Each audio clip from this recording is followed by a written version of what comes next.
So, yun mga tol, no?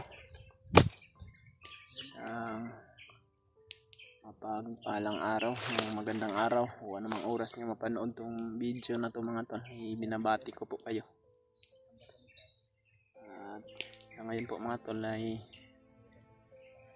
napakalungkot po ng mga pangyayari mga tol, no? Hindi namin to inaasahan. Ambos po kami kasi ni Kuya Buds mga tol, at nahiwalay po sa amin yung tauhan ni Arnel na si Buddy, na yun na sana yung susi para makita ko yung anak ko at makita namin si Arnel. Ngunit sa hindi inaasahan mga tol, na nakadaan po kami ng isang maling lugar na napasok namin, na napakarami pala ng mga nakabantay o nakaharang na mga bandido. Kaya naambos po kami mga tol, at nagkahiwalay po kaming tatlo sa kay Kuya Buds at sa tauhan ni Arnel. Kaya medyo natagalan din po tayo sa pag-upload ng video mga tol, dahil hindi na lang po kami nag-video dahil para hindi din po kami masundan. Ngunit ngayon po ay nag-video kami dito mga tol para mayroon din po kaming update sa mga kasamahan namin, lalong lalo na kay Bradley, dahil nakontak po namin siya mga tol, no? Pero hindi lang masyado matagal yung pag-uusap namin sapagkat hinahabol din siya ng mga bandido na gustong humuli sa kanya. Buti na lang talaga mga tol na sa pagkakahiwalay namin ni Kuya Buds ay nagkita kami ni Kuya Buds mga tol. At dyan po si Kuya Buds. Hindi na namin nakita. At akala ko nga mga tol na kasama ni Kuya Buds yung tauhan ni Arnel. Kaya yun po yung tinanong ko sa kanya sa pagkikita namin muli. Pero ang sinabi niya po ay hindi niya para kasama. At yun din yung sinabi niya sa akin kung kasama ko ba, pero hindi ko rin kasama mga tol, no? Yung tauhan ni Arnel. Talagang nakahiwalay po talaga siya sa amin. Hindi ko po alam kung saan na siya ngayon, kung nabihag ba siya ngayon o ano bang nangyari sa kanya. Sana po ay walang mangyaring masama sa kanya mga tol.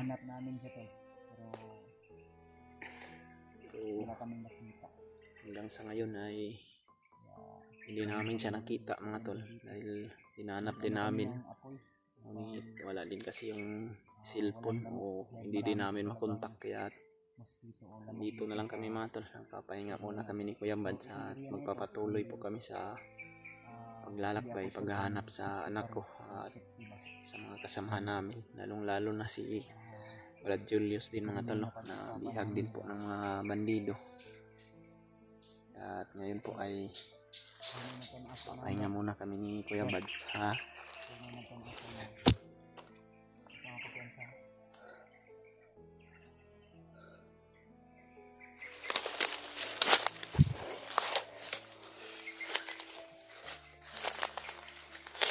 Gumawa po kami ng usok mga tol, no? Sapagkat napakarami din ng lamok.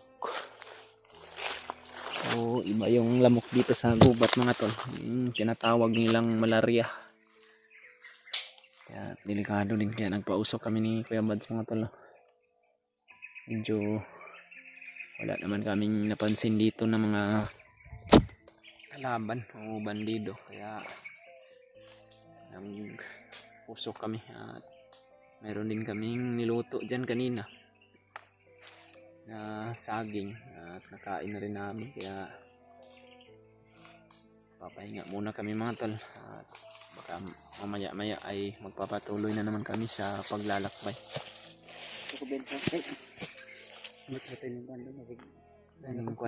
Nagkasa-kasa milo o yung bayawak nito, malaki ring huni ng dito kami na area dinala ng tauhan ni Commander Arnel tol. Nga pala, pumunta ko din sa amin si Dave. At yun nga, humingi ng tulong sa amin dahil man-encounter ko sa mga sangkumbay. Nakikita ka ng bigla ng tol. Iniinda niya yung tama ni Brad Dib niya yun mga tol, no? Kung saan ka man ngayon, Yung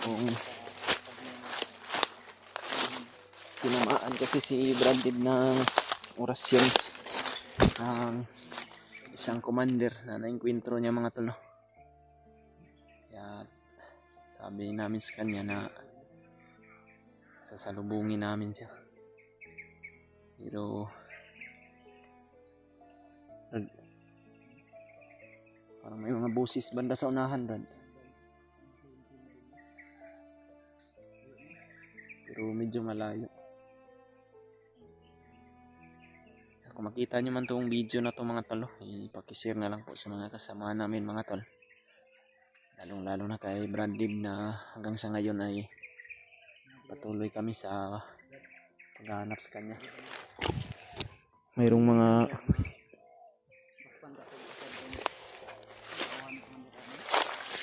yan lang yung hindi pa natin alam ngayon, Brad, dahil akala ko kasama mo pero nag-asa po ko, nag-ano din ako nga pauban na. hindi ko na kasi na sila yan. Akala ko tuloy magkasama si Genre at yung naragita ulit na may busit. Mga busis ba? Parang mga bandido o kalaban natin.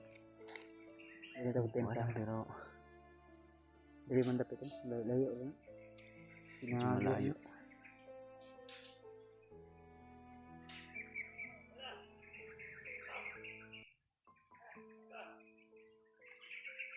Pero nangago.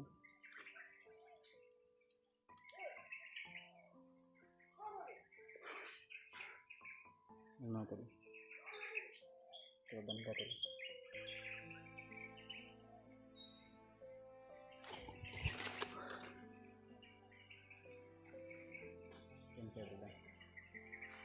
Mayroon talaga manalo yan.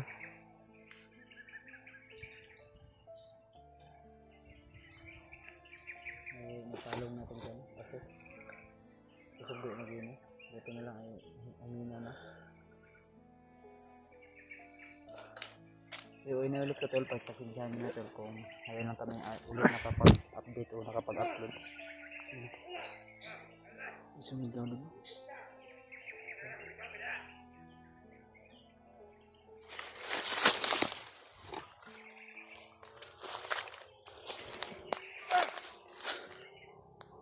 May naririnig din kami ano, parang sinisip.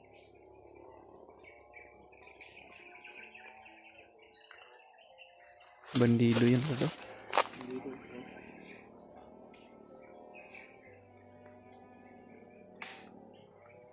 Medyo malayo na sana itong nalakbay namin mga tolo. Yun na sana yung pagkakataon. Ha? Magpapatuloy pa rin tayo, Brad.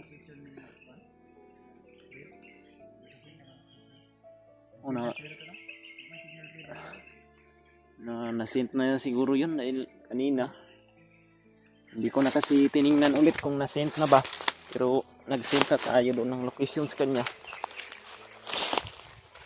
Pasakali rin na makita na yun ni Brad Dib na yun, makapunta na siya dito sa area na ito. Ang naman dito, ang sabi ni dito may humahabol sa kanya. Namaan din sana ng malakas na orasyon. Yun yung video niya, hindi ko namin napanood. Pero natawagan namin siya sa kalit lang. Hindi lang matagal yung usapan na. So sana tol kung saan lang siya ngayon ay nasa mabuting kalagayan siya o basta. Ay sinabihan ko yun na magtago lang kung kailangan. Parang hina na po talaga yung katawan natin yan mga tolo. Sa ilang araw na rin dito sa bundok. Walang magandang tulog. Si Julius ay hawak pa rin ng isang commander na yung si Commander Adrian.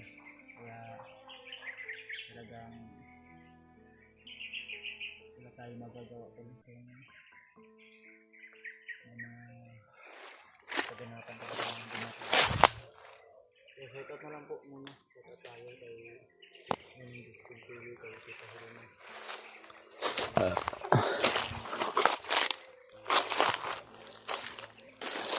Magtay muna tayo dito sa paligid mga tol.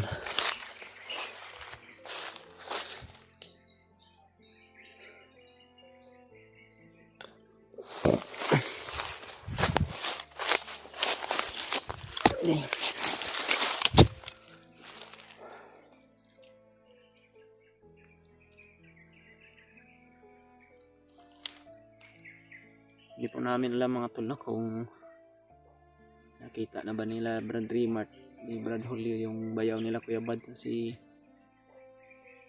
Brad Ri, yung sangay ko na hanggang sa ngayon hindi rin na wala pa rin balita sa kanya kung saan na ba siya. At lalong lalo na rin doon sa alaga ni Kuya Bad na si Noah. At sana po tulungan niyo po kami mga tol na ipagdasal sa lahat na po ng mga hunter na andito sa bundok. Sana po walang mangyaring masama gaya ng nangyari kay Julius mga tol, no? Sobrang kawawa po ngayon si Julius sa kamay ng mga bandidong grupo na may hawak sa kanya na si Commander Adrian. At sana po mga tol ay makatagpo na rin namin yung kasamahan namin dito para nang sa ganun magsanib pwersa po kami para sa mas malakas po na pwersa mga tol, no? Kaya kailangan lang talaga namin mag-ingat para hindi din po kami na huli mga tol. Brad, patuloy tayo. Tara. Na yung apoy doon, kailangan natin siguro yung wala naman dahil.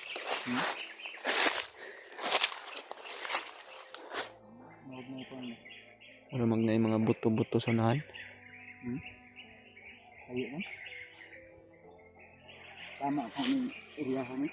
Kamo man yung gitudlo atong kuan ba. Ito yung tinuro ng kaning tauhan ni Arnel. Tinuro niya sa kanyang kamay ito, sabi niya. Kaya may nadaanin kami yung bundok. At sabi niya, dyan, Fred, sa bundok na yan, yan yung kampo ni Commander Arnel doon niya tinago. Sana matagpuan namin dito si Arnel mga tol. Sana matagpuan namin yung sinampuhan ni Brad Arnel habang nandun pa siya at hindi pa siya naka alis. Baka papunta na yun sa sinasabi niyang tuga kung saan yung bata. Kaya sana tol maabutan namin kung saan man yun.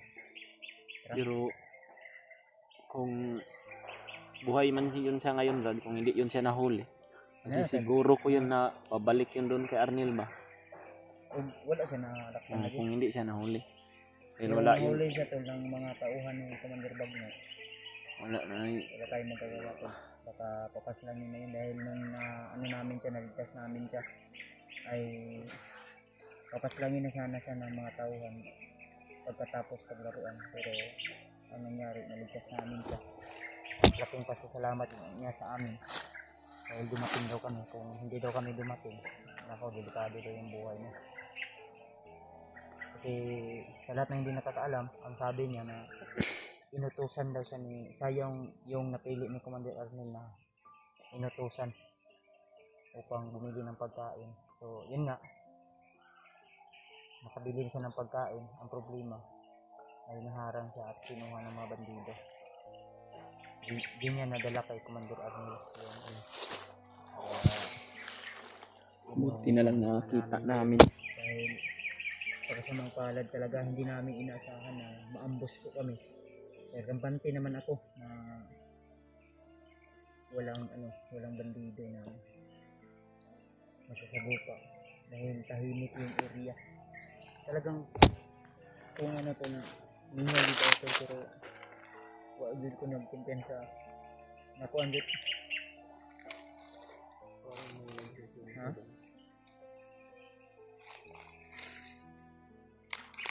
Kung sakali man sana na hindi yun siya na Actually, nagtulo akong luha kay minumit ko kanina. Buutan ko itong bandiduha ba? Salamat sa ko agad. Salamat sa kay Jan Rito.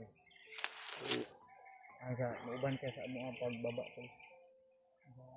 sige Brad, sama ako sa inyo. Sabi niya sa amin, si Commander Arnel daw niya ay mabait din na tao. Ang problema lang ay yun nga, parang naaburido yung utak ni Arnel dahil sa kanyang asawa at anak daw na hawak din ngayon ni Commander Bagnet. Baka di tayo mahimuan. Kung sakali man na makabalik yun siya doon, masabi niya rin ka Arnel kung ano yung pakay natin ba. Mau ganit, dapat unta makakuha na to. Kung sakaling man makita natin, mas mabuti to. Bang hindi pa uli ang natin. Tuloy tayo. Tara. Tango na. Andun rin.